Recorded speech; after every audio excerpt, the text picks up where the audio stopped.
नमस्कार भक्तों, आप सभी का स्वागत है हमारे चैनल मान भक्ति पे। आज हम लोग देखेंगे पौराणिक कथाओं में से एक कथा, माता सबरी की कथा। इसके प्रसंग को देखते हैं। बात भगवान राम के जन्म से पहले की है, जब भील आदिवासी कबीले के मुखिया आज के घर बेटी पैदा हुई थी। उसका एक नाम श्रमणा और दूसरा नाम सबरी रखा गया। सबरी की माँ इंदुमती उसे खूब प्यार करती थी।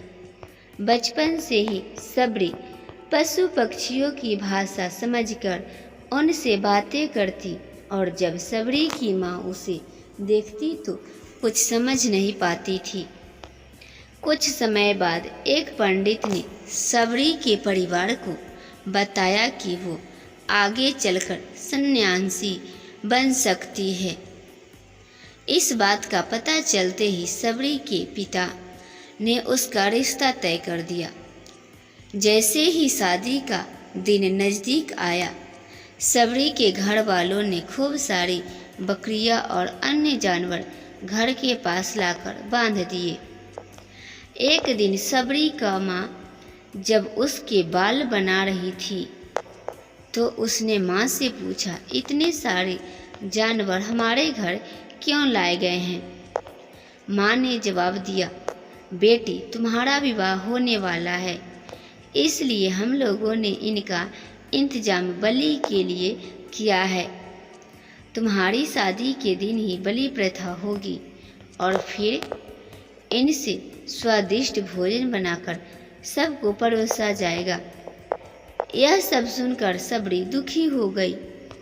काफ़ी देर तक सबरी ने उन जानवरों को आज़ाद करने के बारे में सोचा। सोचते सोचते सबरी के मन में हुआ कि अगर ये जानवर यहाँ नहीं होंगे तो इनकी बलि रुक सकती है। ऐसा नहीं हुआ तो मेरे घर से कहीं चले जाने पर ही यह बलि रुकेगी। जब मैं ही नहीं रहूँगी तब न विवाह होगा और न ही बलि प्रथा। इससे मासूम जानवर बच जाएंगे। इसी सोच के साथ जानवरों को रखी गई जगह पर सबरी पहुँची। उसने सोचा कि उन्हें खोल देती हूँ, लेकिन वो ऐसा नहीं कर पाई। उसके बाद सबरी जंगल की तरफ भागने लगी। भागते भागते सबरी ऋषि मुख पर्वत पहुंच गई। वहां करीब 10,000 ऋषि रहा करते थे। सबरी को लगा कि वो भी इसी जंगल में किसी तरह ऋषि मुनियों की सेवा करके अपना जीवन जी लेगी। वो चुपचाप उसी जंगल में एक हिस्से में किसी तरह से रहने लगी। सबरी रोजाना ऋषि मुनियों की झोपड़ी के आगे झाड़ू लगाती और हवन के लिए लकड़ियाँ भी लाकर रख देती। ऋषि मुनियों को समझ नहीं आ रहा था कि जंगल में उनके काम अपने आप कैसे हो रहे हैं। एक दिन सबरी को किसी ऋषि ने देख लिया। उसे देखते ही उसका परिचय पूछा। जैसे ही सबरी ने बताया कि वो भील आदिवासी परिवार से संबंध रखती है तो उसे ऋषियों ने खूब डांट लगाई। सबरी को इस बात का बिल्कुल भी पता नहीं था कि उसकी जाति छोटी है और उसे ऋषियों द्वारा जाति की वजह अपमान सहन करना पड़ेगा। इतना सब होने के बाद भी सबरी हर ऋषि मुनि के दरवाजे पहुंचती और उनके आंगन में झाड़ू लगाकर उनसे गुरु दीक्षा देने के लिए कहती। हर कोई सबरी को उसकी जाति की वजह से अपने आश्रम से भगा देता था। ऐसा होते होते काफ़ी समय बीत गया। उसके बाद सबरी मतंग ऋषि की कुटिया में पहुंची। वहां पहुंचकर मतंग ऋषि को सबरी ने बताया कि वो उनसे गुरु दीक्षा लेना चाहती है। उन्होंने खुशी खुशी उसे अपने गुरुकुल में रहने दिया और भगवान से जुड़ा ज्ञान देते रहे। सबरी ने भी अपने गुरु मतंग ऋषि की सेवा करने में कोई कसर नहीं छोड़ी। वो गुरुकुल के भी सारे काम करती थी। सबरी से खुश होकर मतंग ऋषि ने उसे बेटी मान लिया था। समय के साथ मतंग ऋषि का शरीर बूढ़ा हो गया।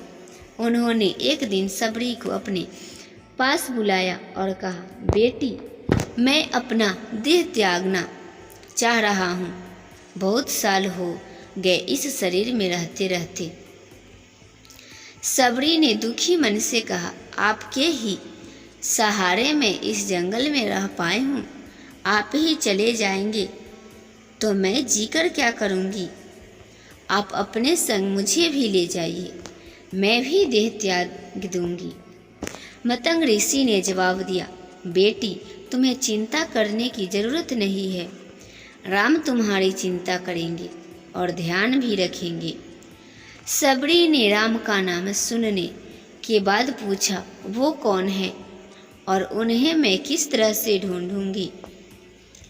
मतंग ऋषि ने बताया, राम कोई और नहीं, भगवान है। वो तुम्हें सारे अच्छे कर्मों का फल देंगे। तुम्हें उन्हें ढूंढने की कोई ज़रूरत नहीं है। वो एक दिन खुद तुम्हें खोजते हुए इस कुटिया में आएंगे और तुम्हें उनके हाथों की ही मोक्ष मिलेगी। तब तक तुम इसी आश्रम में रहो।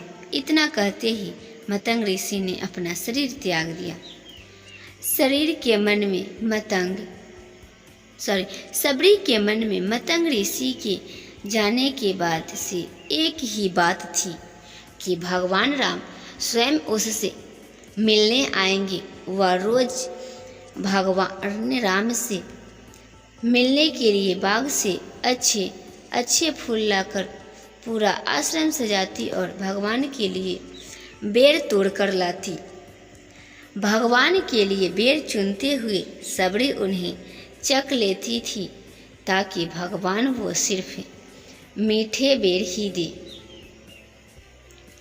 रोजाना सबरी इसी तरह भगवान के दर्शन की आस में फूल और बेर इकट्ठा करती रहती थी। इसी तरह इंतजार में कई साल बीत गए। सबरी का शरीर एकदम वृद्ध हो गया। एक दिन आश्रम के पास की ही तालाब में सबरी पानी लेने के लिए गई। तभी पास के ही एक ऋषि ने उसे अछूत कहते हुए वहाँ से भागने के लिए कहा और एक पत्थर मार दिया। वो पत्थर जब सबरी को लगा तो उससे चोट लगी और खून बहने लगा। बहते हुए खून की एक बूंद उसी तालाब में पानी में गिर गई।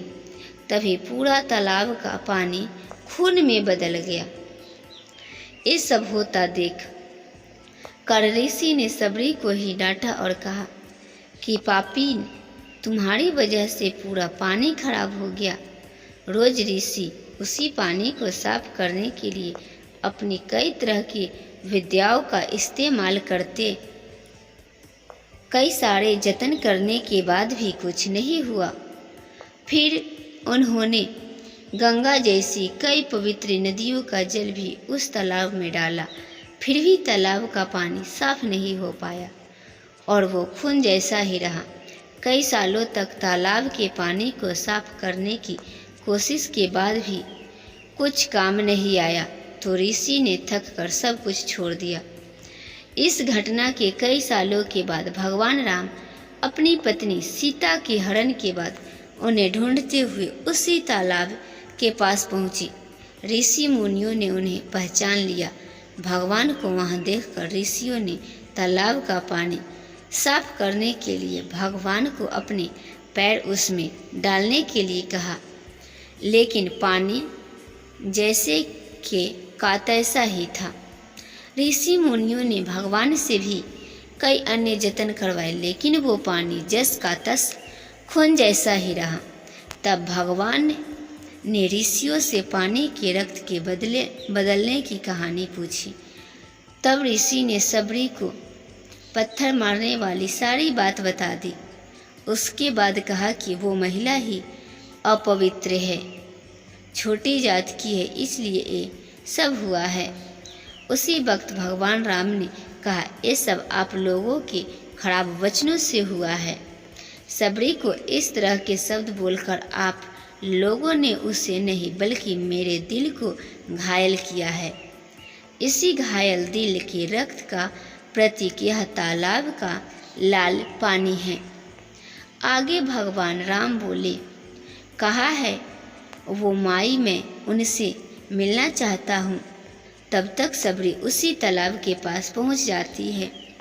इस दौरान सबरी के पैर को ठोकर लगती है और कुछ घूल उस तालाब में गिर जाती है। तभी सारा पानी साफ हो जाता है। भगवान सबसे कहते हैं कि देखिए, आप लोगों ने क्या कुछ नहीं किया, लेकिन पानी साफ नहीं हो पाया। अभी सिर्फ इनके पैर की थोड़ी सी धूल ने ही तालाब का पानी साफ कर दिया। भगवान राम को सबरी पहचान चुकी थी। उन्हें प्रणाम करके सबरी ने कहा, भगवान आप मेरे साथ कुटिया में चलिए। भगवान भी खुशी खुशी सबरी के साथ चल पड़े। फूलों से सबरी ने भगवान राम का स्वागत किया। वो सीधे बेर तोड़ने के लिए भाग गए और चख चख कर उनके लिए बेर लेकर आए। उन्होंने बड़े ही प्यार से भगवान राम और उनके भाई लक्ष्मण को बेर दिए। भगवान राम ने भी उतने ही प्यार से उन बेर को खाना शुरू किया।